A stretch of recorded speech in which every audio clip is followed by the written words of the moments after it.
Communism, socialism और capitalism. आपने ये तीन टर्म्स तो सुने ही होंगे, पर इन तीनों में एक्चुअल डिफरेंस क्या है? आइए 60 सेकंड्स में समझते हैं। कम्युनिज्म या कम्युनिस्ट इकोनॉमी, इसमें सारी इंडस्ट्रीज, लैंड और बिजनेस सरकार के पास होते हैं। सब कुछ कॉमन होता है और सब लोगों में इक्वली डिस्ट्रीब्यूट किया जाता है। लेकिन इसमें फ्रीडम काफ़ी लिमिटेड होता है, जैसे one party system, controlled freedom of press और restrictions on personal choices.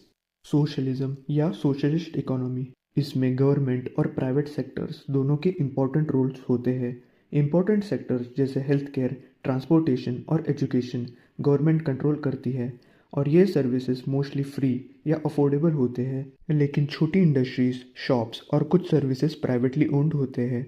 Socialist economy का गोल होता है कि अमीर और गरीब के बीच में का गैप कम करना और सबके लिए वेलफेयर और इक्वल राइट्स इंश्योर करना। कैपिटलिज्म या फिर कैपिटलिस्ट इकोनॉमी, इसमें सब कुछ प्राइवेटली ओन्ड होता है। गवर्नमेंट का रोल सिर्फ लॉ एंड ऑर्डर मेंटेन करने तक लिमिटेड होता है। यहाँ पे ज़्यादा फ्रीडम होती है, पर इनकम गैप भी बहुत ज़्यादा होता है। अगर हम सबके एग्जाम्पल्स देखें तो कम्युनिस्ट इकोनॉमी में चाइना, नॉर्थ कोरिया, वियतनाम और लाओस जैसे कंट्रीज आते हैं। वहीं पे सोशलिस्ट इकोनॉमी में स्वीडन, नॉर्वे और फिनलैंड जैसे कंट्रीज आते हैं। और कैपिटलिस्ट इकोनॉमी में यूनाइटेड स्टेट्स, यूनाइटेड किंगडम्स और जर्मनी जैसे कंट्रीज आते हैं। पर अब सवाल यह है कि इंडिया कौन सी इकोनॉमी है, कम्युनिस्ट, कैपिटलिस्ट या सोशलिस्ट? तो इसका जवाब है कि इंडिया एक मिक्स्ड इकोनॉमी है, क्योंकि हमें इंडिया में दोनों कैपिटलिस्ट और सोशलिस्ट इकोनॉमी के फीचर्स देखने को मिलते हैं।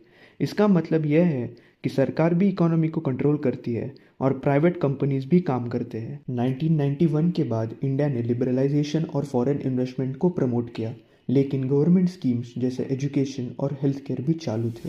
इंडिया की मिक्स्ड इकोनॉमी उसकी सबसे बड़ी ताकत है, जहां प्राइवेटाइजेशन के साथ साथ सामाजिक न्याय भी सुनिश्चित होता है। यह मॉडल देश को बैलेंस और स्टेबिलिटी प्रदान करता है।